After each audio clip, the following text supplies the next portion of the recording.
Hello, flat earth researchers, debaters and debunkers.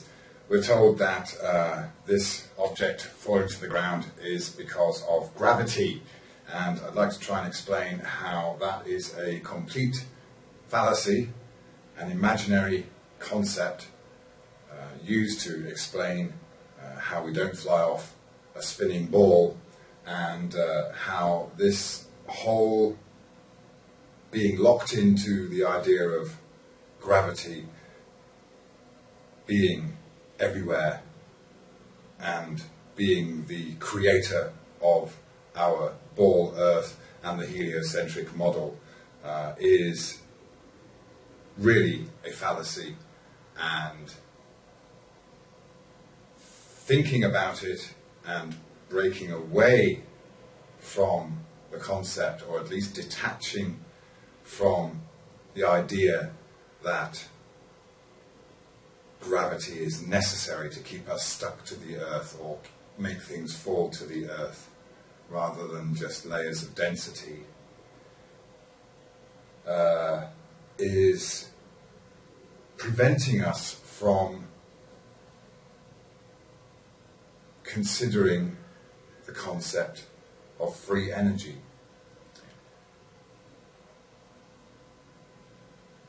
How? Well, let's just say this is 1 kilogram, and it's said to have a force of 1 kilogram of force, which is 10 newtons of force. So all of a sudden this 1 kilogram object becomes 10 newtons, and it's apparently exerting a force just to be resting on this table. But it's just 1 kilogram. Whatever mass it has, in whatever volume or density it is, makes its weight. You don't need to talk about its mass, and you don't need to talk about its mass being pulled or pushed towards the Earth by some force, some external force, apart from the object's own weight. So, Newton and Galileo got their heads together and talked about force and motion, and how, of course, if something is in motion, then it is subject to resistance, whether that's air resistance, friction, whatever, something pushing back on it, an opposing force. Fine. But we're talking about moving objects, something that has had energy in the form of force applied to it to make it move. So of course it's assumed, after first conceiving the heliocentric model of balls going around the sun, we had to have the ball Earth then spinning to create day and night. And then with this idea that we're spinning, we have to have a way that we stick on the Earth despite our weight. Of course, on a flat, level plane that's not going anywhere, that's maybe infinite, then it's layers of density. You don't need a reason other than weight to stop yourself flying off because of centrifugal force of any spin. So, moving objects that have some mass will basically create more damage the more force that's put into them. A train smashing into a wall, a bullet smashing into a wall. They have had force exerted on them to give them their potential and kinetic energy. So, what's giving this can of mackerel its potential energy right there on the floor, on the desktop. Some energy, external energy, needs to be applied to either lift this can or pull the table away so the can can drop to the floor. Energy is required, often in the form of a force, to lift an object, to give it that potential energy that it will have when it's dropped. Hence the sound and possibly a dent in the table or the can if the towel wasn't there. Extra force has been applied by lifting it up into the air. But once it has done its job and hit the floor or settled in a state of rest, there is no more force happening on the can. It is just weighing what the can weighs on this earth, with nothing to do with the size or the mass of the earth that we're on. We don't know what the earth is made of. We've never drilled down there, so how can we say how massive the earth is in order for this to weigh 1 kilogram? And if the earth was more massive all of a sudden, does this get pulled to the earth more and weigh more? And likewise on a smaller earth, spinning ball earth, would this weigh less because the earth has less mass?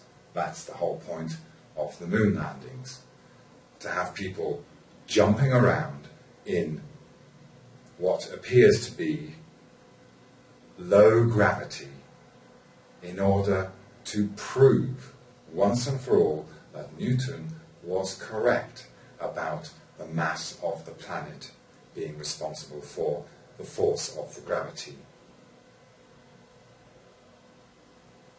So understanding that the moon landings were very much about maintaining the science that had already been well established and the heroes that have been hailed as scientific great minds throughout history, who we really know nothing about, only what we read in the history books. Now, Aristophanes, this mysterious character who lived about 2,000 years ago, like Jesus, is responsible for the size, circumference of the ball Earth, just because he measured some shadows and could have measured them on a flat surface and got the same results with a close, low sun. It's very easy to understand how the math can be manipulated. The beautiful thing about math is that you can plug in different variables and get different results. That's the whole thing about math, isn't it? It's not ever one number fits all. You can always plug in different variables to get different predictable results. So if you want to have things weighing 1 kilogram to be called the same thing but in terms of a force, then you add a 0 to the 1 and you've got 10 newtons. 1 kilogram is 10 newtons. Well, they say 9.98 newtons. So they shave off a fraction that cannot really be measured. Can you measure that much of a difference in the weight of this? The fraction remaining, the 0.02 newtons remaining, when you consider that 1 kilogram is 10 newtons, or 9.98 newtons. No, it's immeasurable. Newton did that with the coinage when he was, the British coinage, when he was the head of the mint, the Royal Mint. Well, that's a job he also did, and he was responsible for reshaping, standardizing the British currency, alchemy with different metals for different weights and values, but still giving you the same thing, a coin of a certain value.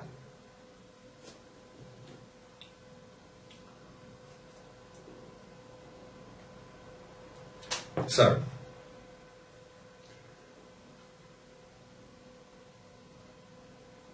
free energy and thinking about free energy and the fact that science has been misled down this dark path simply by taking the idea of motion and force a step too far and saying that once something is at rest, then there is still a force acting on it.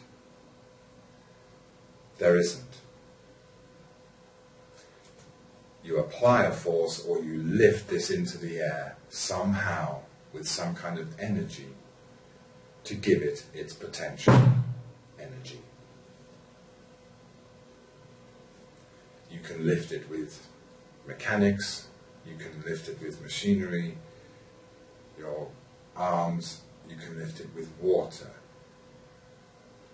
you can lift it with frequencies, sound, vibrations, magnetism. Yeah. We are given the impression that our brains, our minds are locked in to this idea that everything's in motion by its own accord. But it's all relative. And this can is exerting a force on the table, and the table is pushing back. They're just denser materials separating each other. Just like you can't put your hand through the table. It's just too dense. Unless you apply enough force to penetrate that density, or that mass, if you like. Drop this in water, and you're dropping it in a different medium, and it's going to fall at a different rate. So people talk about the rate of acceleration, or the rate of how things of a different mass can fall at the same speed or the same rate of acceleration as being proof of gravity. Okay, things are passing through a medium. You drop something in the air. Okay, aerodynamics are going to have an effect on that object. But if we drop two balls, they'll accelerate to the ground at a certain speed. Fine. That doesn't mean that they accelerate at a certain speed because the Earth has a certain mass and is of a certain size and is spinning around to make day and night and spinning around the sun. It doesn't mean that. It is proof or evidence that heavy or dense things try to reach their own density or fall through a medium that's less dense than it. Put it through air, it drops pretty quickly. Put it through water, and it drops more slowly. Put it through treacle, and it would ooze down. Just going through layers of density. If the treacle was deep enough, it might just end up suspended at a certain point where it was as dense as the treacle, creating the weight and more density around it. Maybe that, and that's how fish do their thing. They're not affected by gravity. You can't weigh a fish in water or a whale. When they die, they float. They don't sink. They're not subject to gravity. They have swim bladders, which makes them more dense or less dense, depending on their particular volume, the space they're taking up. So they fill up their swim bladders and up they go. Yeah. Make themselves take up more space, so they become less dense. They rise. They shrink their bladders, they become more compact, so they take out the volume that they're taking up is changed. Down they go. Nothing to do with gravity. So we just keep forgetting that we're in a medium, we're in a particular medium called air. And even when you create a vacuum by taking the air out, what's replaced it? Not water, not another medium. You've just created suction. As soon as you let that thing go, everything reaches an equilibrium again. You didn't necessarily take anything out when you created a vacuum.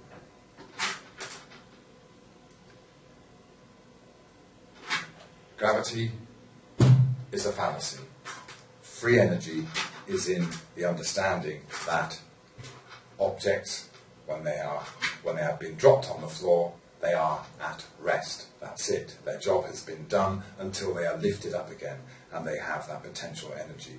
How you lift them up is the way you can get free energy by putting in a low amount of energy, for example, a frequency, to lift this can. How much energy do you need to use to lift the can and keep it there, suspended in the air, with sonic frequencies?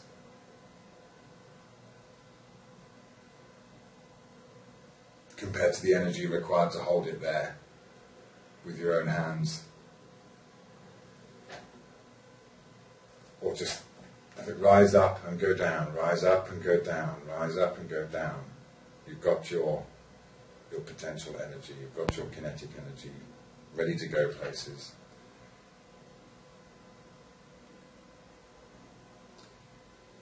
So yeah, this is why flat Earth is important. This is why,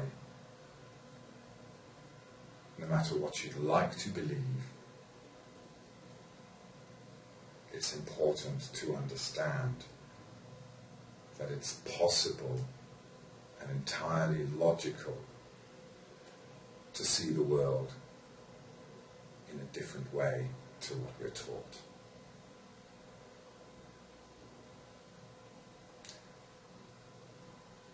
The heliocentric model and the theoretical physics and the science behind it are no closer to explaining the reason or meaning of our existence than anything, any New Ager or anything.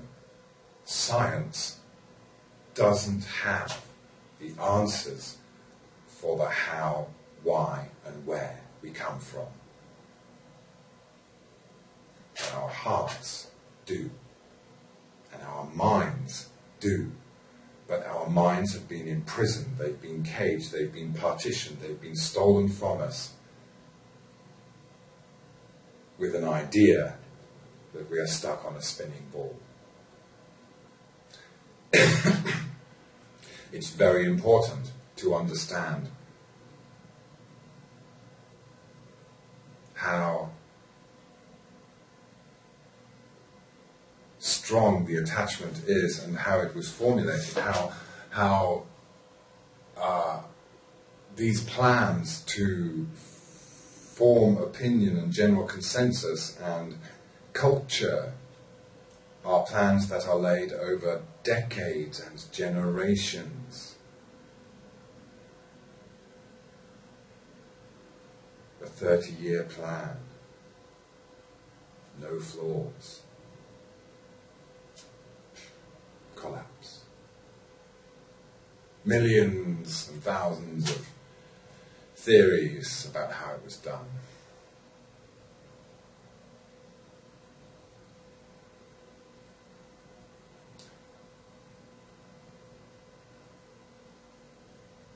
Occam's razor.